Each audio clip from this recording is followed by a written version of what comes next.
Hello everyone, सभी को Radhe Radhe. Cautious cobra में आपका स्वागत है। कैसे हैं आप सब लोग? तो आज के मेरे ट्रेड्स का आपको अपडेट देने के लिए ये वीडियो बना रहा हूँ। दिखा देता हूँ आपको।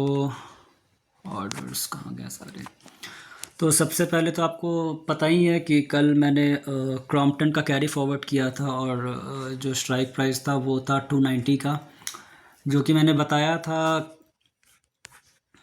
कि उसमें एक पॉजिटिव मूव हो सकता है। रीज़न बीइंग, उसका मैंने आपको कल रीज़न शेयर किया था, मैं दोबारा से रिपीट कर दे रहा हूँ कि यहाँ पे ये सुपर ट्रेंड बना था और यहाँ से ये एक बुलिश कैंडल बनाने के बाद यहाँ से छोटे छोटे कैंडल बना के यहाँ मार्केट ने इसके ऊपर क्लोज़ किया, तो ब्रेकआउट के चांसेस थे और इसके ऊपर क्लोजिंग हुआ था। ये वाला जो लेवल जो आप देख रहे हैं 265 का, वो एक्चुअली में रिटेस्ट होने के बाद उसके ऊपर क्लोजिंग किया था, लेकिन उसके बाद भी यहाँ मार्केट ने खेल कर दिया। अगेन वही है कि कैरी फॉरवर्ड तो रिस्की था ही। मैंने आपको कल भी ये चीज़ मेंशन किया था कि दो मैंने है ना ट्रेड लिया है सेटअप देखकर, लेकिन लिया मैंने फोमो में है क्योंकि मैं प्रॉफिट्स नहीं बना पा रहा था पिछले 3-4 दिन से।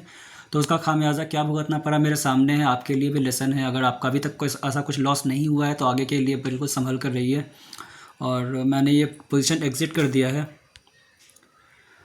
हालांकि इसमें पता नहीं, होप ट्रेडिंग का तो मुझे बिल्कुल समझदारी नहीं लग रहा था क्योंकि बिल्कुल ही ये नील हो चुका था, स्ट्राइक प्राइस भी बहुत दूर का था, तो ऑब्वियसली इसको होल्ड करना कोई समझदारी नहीं था। मंडे को फिर मैं प्रेशर में ट्रेड करता कि है ना जो ऑलरेडी है उसमें कुछ शायद प्रॉफिट हो जाए, शायद के चक्कर में मैं और लॉस करता चला जाता और साइकोलॉजी भी बिगड़ जाता।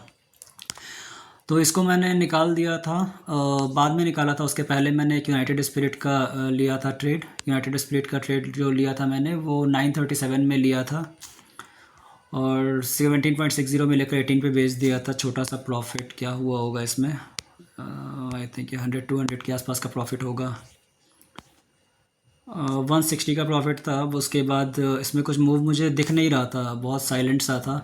तो उसके बाद जो मैंने नेक्स्ट ट्रेड किया था वो नेक्स्ट ट्रेड किया था मैंने 1 सेकेंड, ग्लेनमार्क लिया था मैंने। ग्लेनमार्क 19.95 पे लिया, वो भी 20.40 पे इमीडिएटली बेच दिया मैंने क्योंकि उसमें मुझे थोड़ा वॉलेटाइल ग्लेनमार्क ज़्यादा था तो मुझे रिस्की लग रहा था। हालांकि पॉजिटिव तो था बट फिर भी बिहेवियर मार्केट का समझ में नहीं आ रहा था और मैं ट्रैप में नहीं फंसना चाहता था, इसलिए मैंने ग्लेनमार्क को इमीडिएटली निकाल दिया छोटा सा प्रॉफिट लेकर। अगेन उसमें भी छोटा सा ही प्रॉफिट हुआ होगा, 168 का हुआ था। उसके बाद जो तीसरा ट्रेड मैंने किया था वो किया था श्रीराम फाइनेंस का, दोबारा लिया था 6.25 पे। नहीं, ये श्रीराम फाइनेंस, हाँ करेक्ट।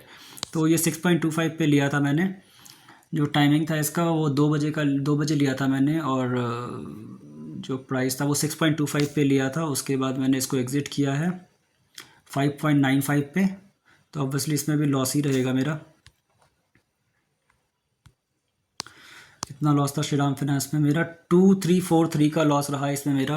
काफ़ी वेट कर लिया मैंने इसमें और लॉस को थोड़ा सा बढ़ा लिया मैंने। हालांकि बहुत ज़्यादा मैं इसको नहीं बोलूँगा क्योंकि ये स्लो एंड स्टेडी मार्केट के कारण चॉपी रहा, उसकी वजह से ये लॉस इतना ज़्यादा हो गया है। और आई थिंक उसमें फ्राइडे का भी कुछ कंट्रीब्यूशन रहा होगा क्योंकि फ्राइडे को डीके तो ऑब्वियसली होता ही है ज़्यादा। और उसके बाद जो मैंने ट्रेड किया था, कौन सा ट्रेड किया था मैंने? राम फाइनेंस के बाद निफ्टी किया था। निफ्टी 27 पे लेके 28.50 छोटे छोटे ट्रेड्स कर रहा था।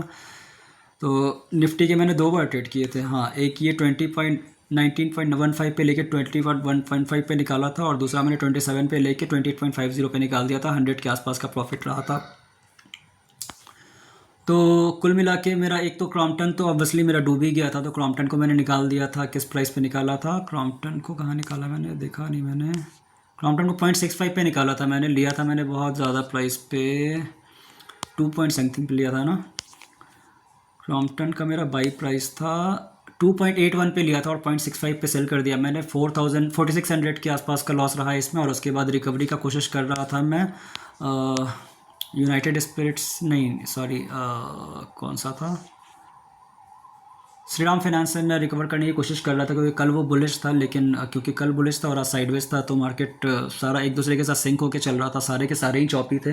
तो उसकी वजह से इसमें भी पैसा गया मेरा इंस्टीड ऑफ कि थोड़ा सा रिकवर करने के चक्कर में, और ज़्यादा पैसे मैंने मार्केट को दे दिए। लेकिन हैविंग सेड दैट, ये मार्केट का बिहेवियर अभी थोड़ा चेंज हो रहा है। लाइक पिछले 3 दिन पहले तक मार्केट कुछ और तरीके से बिहेव कर रहा था। लास्ट 2 डेज़ तो मैंने सक्सेसफुली अपना कैपिटल सेव कर लिया था और श्री जी के कृपा से मैंने जो कैरी फॉरवर्ड किया था LICI का, वो नीचे जाने के बाद भी उसने रिकवरी दिया था और मेरा प्रॉफिट एंड जो भी लॉस था वो लॉस मेरा कॉस्ट टू कॉस्ट पे आ गया था और लॉस हुआ नहीं था मेरा, 300 के आसपास का ही लॉस हुआ था। बट आज मैं दोबारा से मैंने वही गलती कर दिया था कैरी फॉरवर्ड वाला, और वो मुझे बहुत महंगा पड़ गया।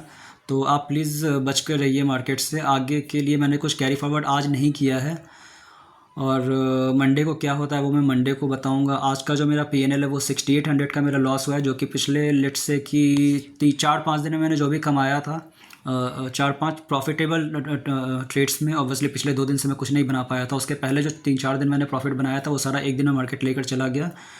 तो मैं ये नहीं कहूँगा कि ये मैं बहुत ज़्यादा लॉस में हूँ, but the good thing is कि मैं अभी मार्केट में सारे पोजीशंस मैंने एग्जिट कर दिए हैं और मैं फ्रीली मंडे से ट्रेड कर सकता हूँ। और प्रोबेबली मैं मंडे से मार्केट का बिहेवियर थोड़ा सा रिकॉग्नाइज़ करने की कोशिश करूँगा। अगर मुझे ऐसा लगेगा कि मार्केट अभी यही बिहेवियर कंटिन्यू करने वाला है तो मैं शायद 10-15 मिनट्स के लिए, 5 मिनट्स के लिए स्कैल्पिंग करूँगा। बट मैं बहुत ज़्यादा ट्रेड अभी करने के मूड में हूँ नहीं, मतलब होल्ड तो बिल्कुल ही करने के मूड में नहीं हूँ अनटिल अनलेस कि मार्केट एक ट्रेंड बना के ऊपर जाए या ट्रेंड बनाकर नीचे जाए, कोई एक डायरेक्शन पकड़े। तो मंडे का क्या होता है वो मंडे को आपको बताऊंगा। आज का मेरा पीएनएल यही आपके सामने है, 6845 रुपीज़ का लॉस है मेरा, जो कि मैं मंडे को देखता हूँ इसके लिए क्या कर सकते हैं आगे के लिए। द गुड थिंग इज़ कि मैं कैपिटल को अपने सेव कर पा रहा हूँ जहाँ तक हो सकता है वहाँ तक, यानी कि मैं मार्केट में मतलब अंदर ही रहकर और सारा का सारा सिर्फ होप ट्रेडिंग कर रहा हूँ कि अभी आ जाएगा, अभी आ जाएगा, अभी सारा रिकवर हो जाएगा। वो चीज़ मैं रिपीट करना नहीं चाहता हूँ। तो मैं फ्री रहना चाहता हूँ, मैं फ्री तरीके से ट्रेड करना चाहता हूँ आगे। इसके लिए मैंने सारे पोजीशन एग्जिट कर दिए हैं। मंडे का अपडेट मैं आपको मंडे को बताता हूँ। सभी को राधे राधे।